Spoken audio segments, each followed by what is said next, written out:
I'm a critic. We're talking. Thank you for watching. We are talking about the Pittsburgh Steelers. History. Pittsburgh. The history. Yes, the 2023 season. I seriously, for the love of God, how do they always find a way to get into the playoffs? Now, granted, they go one and done, but they still keep getting those final tickets to the dance to give Pittsburgh Steelers fans hope. Hope.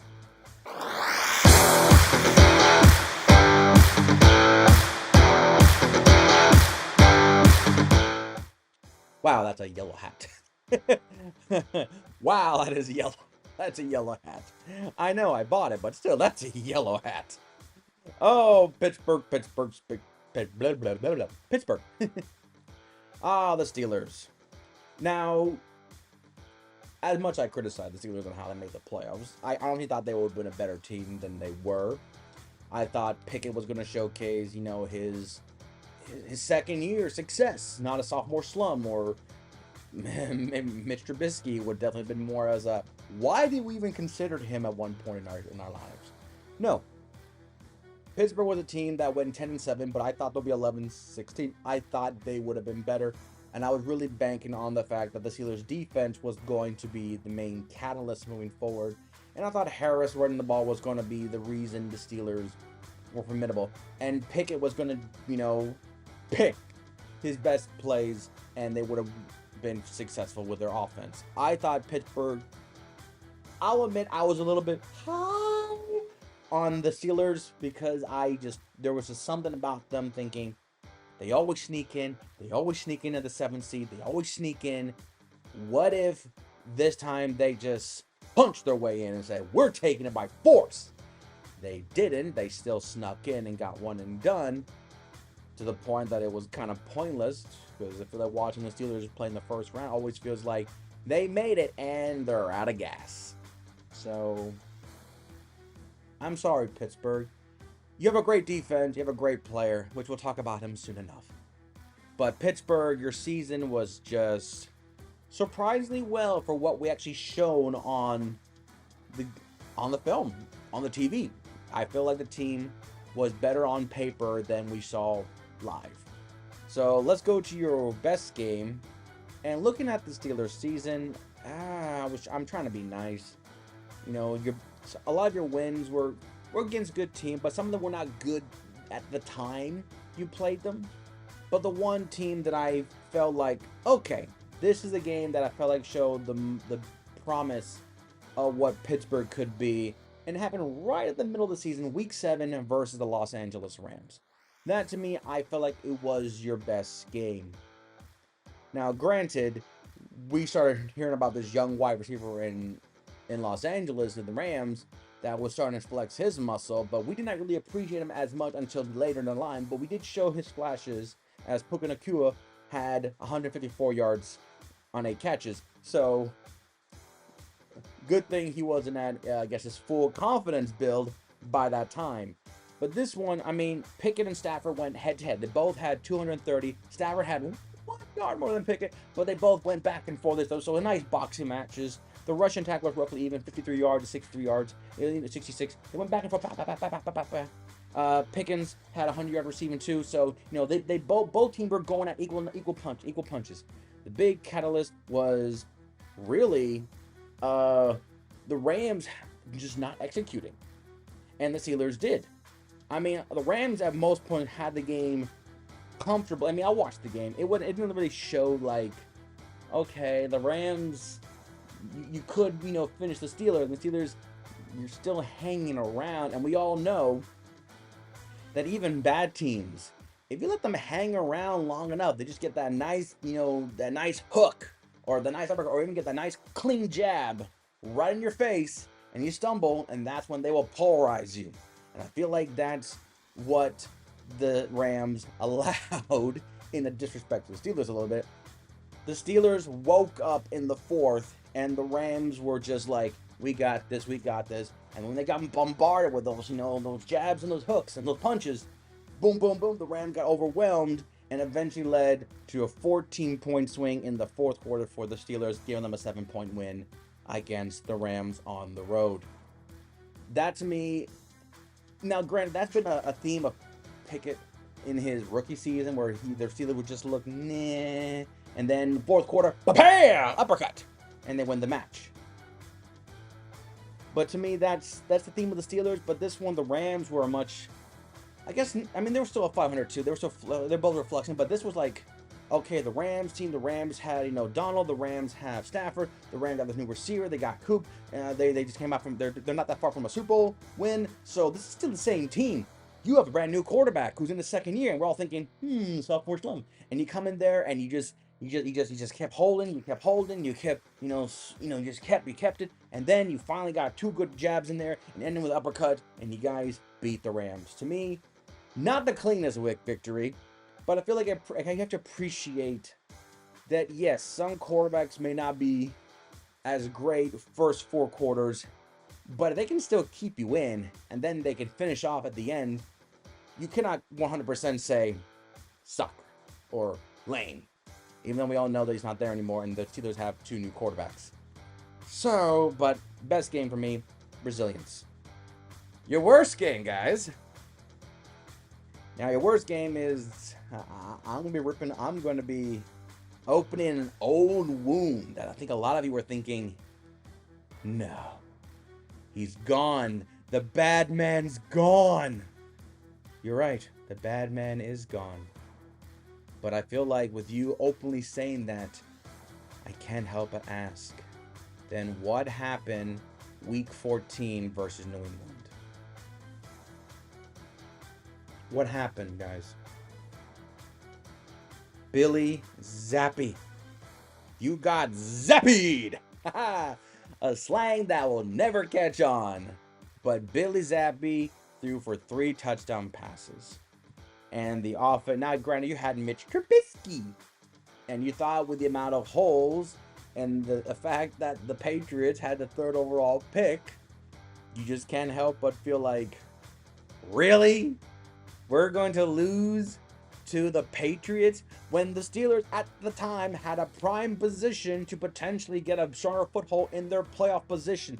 This is one of the games that if I would do a segment called What If? This is a game where if the Steelers would have beaten the Patriots, granted they made the playoff, but would they have helped the positioning? Maybe.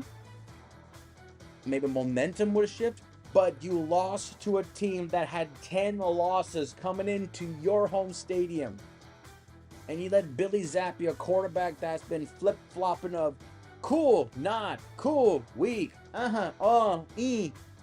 and just showcase like, hey, did I mention I was the 1st overall pick? He wasn't. So either this is Ghost of Christmas Past of the Patriots somehow beating the Steelers again, or Mitch Trubisky's just a really bad quarterback. I mean, Mitch Trubisky was the leading rusher. He had 30 yards rushing on 8 carries. How does that happen? Juju Smith-Schuster, a former draft pick by the Steelers, had the leading yards for the Patriots, not with 4 catches for 90 yards. I don't know what happened to you guys. I don't know what happened. Looking at the stats, there's not a big deficiency between the both. There's no gap between them. So I don't know what happened. I think when Zappe threw 3 touchdown passes all before halftime and literally just held on to 21 points to the whole game, I think you guys were just shocked. And you're just like, and it just took long for the effects to wear off. That's probably what happened. Because I over the life of you just can't. You tell me that Mitch Trubisky and the Steelers, with just the bare minimum, they couldn't beat the Patriot team. Yes, I understand. Zappe shocked everybody. 3 touchdowns in the first half. Bam, bam, bam, bam, bam. It's like, okay. But I just can't help but feel like, and we couldn't recover? Really? So, honestly, this was a game that I didn't even bother watching because I felt like Pittsburgh was going to roast them. even with Mitch Trubisky. I thought this would be a game where Mitch Trubisky was going to showcase, okay, he can play in the NFL because he can beat up a bad team and keep the Steelers, hopes alive.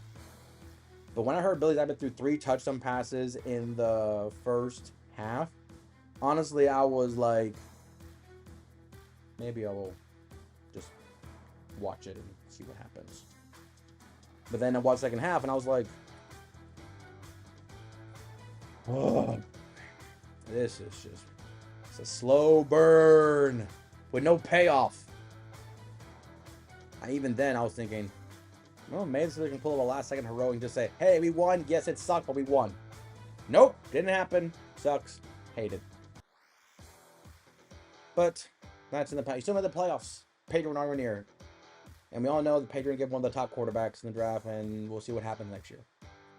Your MVP is probably one of the most obvious MVPs. When making these selections, this is probably one of the top 5 pairs. They'd be like, I don't even have to look at the stats. I don't look at the stats. I can just know.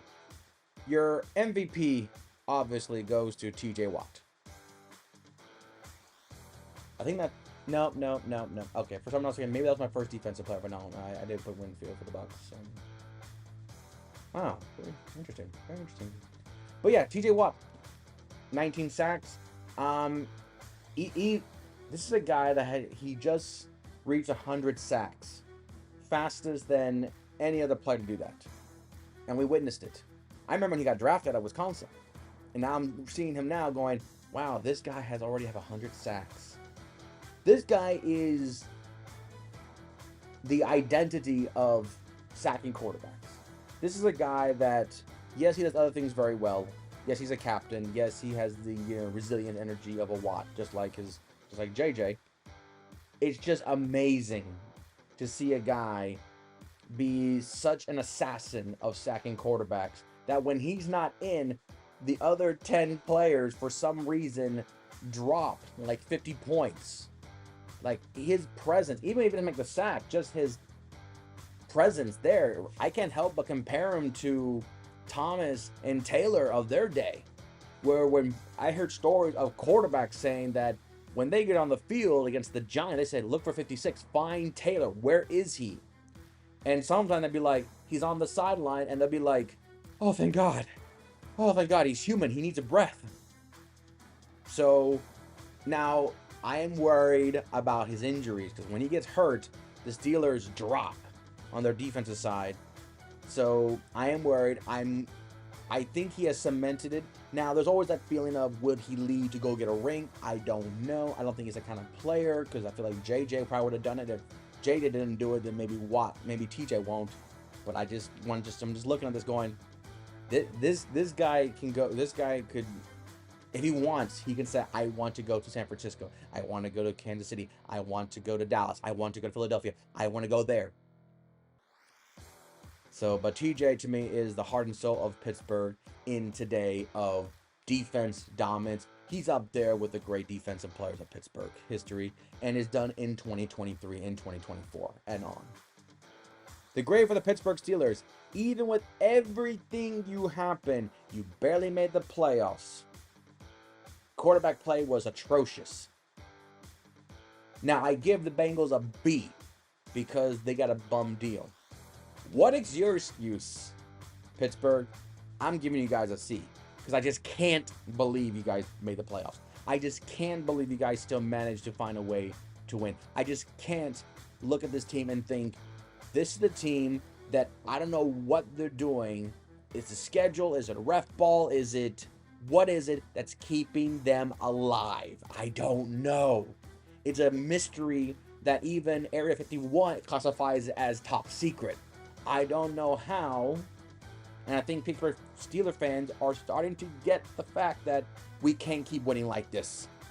And with them making it at the time that's recording, Fields and Russell Wilson are now a Steeler, and the draft coming up, I just can't help but feel like maybe they're finally saying enough's enough. We need to stop playing. We need to stop, saying we have a system, we have the way of the Steelers, and say, Browns, Bengals, and Ravens in your own division already flexing and getting stronger and faster and younger. You need to match them because forget about the Bills, forget about the Houston Texans, forget about the Chiefs. Your division is the toughest in the league, and it probably will be for the next 10 years. At least, you know, in this cycle. So you need to show up. I'm giving you guys a C because you can't keep winning like this. Sorry, you just can't. That's the Pittsburgh Steelers. We're going down. We're going to conclude this by talking about its arch nemesis, the Baltimore Ravens, who, in worst cases, I had to say, is more of a disappointment than the Steelers because they actually have an MVP caliber quarterback, a two-timer, big pay, big athleticism, the face of a franchise and a face of a league. And you still feel as if there is something missing. So we'll talk about them as we conclude the AFC North. Until next time, I'm Cortez, and I'm a critic. Thank you very much for watching.